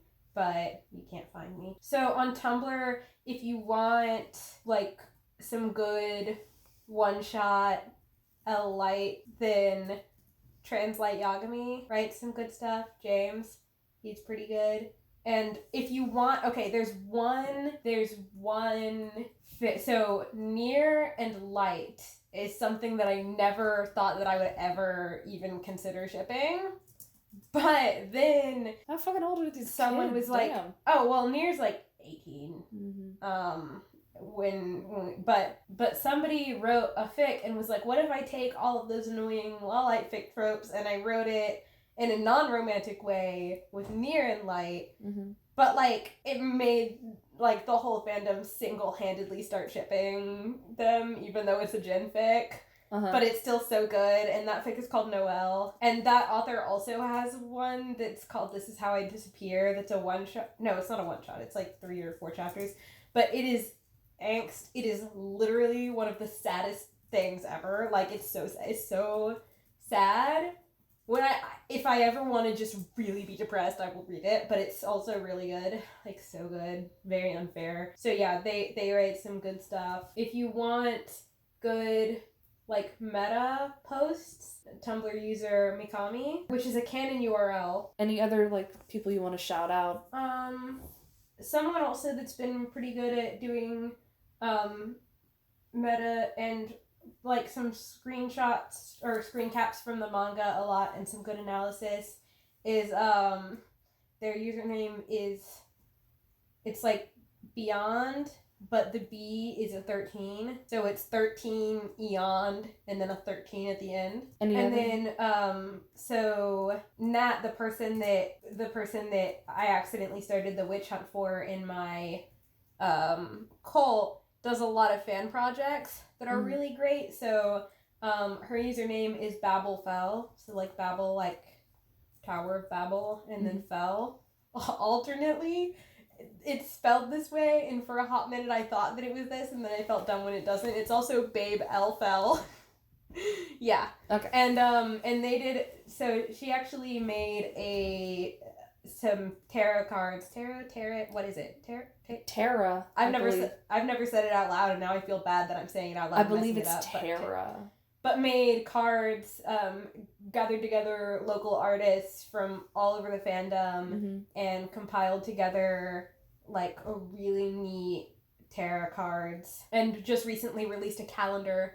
So a fan-made calendar that's really neat and does zines and projects like that. So most projects that you see in the Death Note fandom is because of her hard work and effort in slaving away. So yeah, there's some really great people. Well, if you don't have any like other fanfic writers, artists, or recappers, is there anything that you want to plug? Last minute plugs.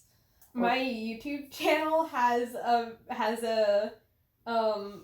video that's a 3-hour loop of a pun that Elle makes in one episode in like a midway arc. Where Misa says, I can't imagine living in a world without light, and then Elle says, yes, that would be dark, and then Light gets this look on his face like he wants to simultaneously die and also kill everyone in the room. Mm-hmm. And I have that one series of comments on a 3-hour loop on my YouTube. Yeah, and that's Meg Dawson. Yeah, and you can just find it. It's also, the title of it is, I think, that one really bad pun from Death Note 3-hour loop. There's also an AMV on there that's, it takes a song from the musical and it overlaps it from a scene in the anime, but I'm not going to say what that scene is because it's a spoiler, but it slaps. Well, you'll find all of the people that Meg has recommended through the fan.dom Tumblr and the fan.dom.com AO3. And maybe even you might see some of their art on our Twitter. And again, if you are really into Death Note, you can always join our server. I've started trying to start, You can see some of my memes. I will post memes in there. So you can see a them. Discord. We got a Discord now for that. And we have Discords for all of the episodes and future episodes that are happening. You can ask me questions about Death Note and I'll send you memes because I'm also in that server as a fan because I am a fan. And again, yes, follow us on Twitter, Tumblr, AO3, and on YouTube. Smash that like button, hit subscribe, comment, like, subscribe, do all that stuff. Drop a review on iTunes. Drop a review on iTunes. Specifically say, I really loved that Death Note episode where you talked to that chick Meg. I really think that she's got a good head on her shoulders. She's very down to earth. Put that in your iTunes Any review. last minute remarks? I did nothing wrong. I think he did a few things wrong. He did nothing wrong. I feel except like for kill 100,000 people single-handedly. Is there anything else you wanted to add? If there are people that are in the fandom that are listening to this and I said anything that offended you, I'm deeply sorry. And also, if I didn't mention you and you feel as though I should have, I am also sorry. I only care about myself. All right, y'all, stay on top. Bye.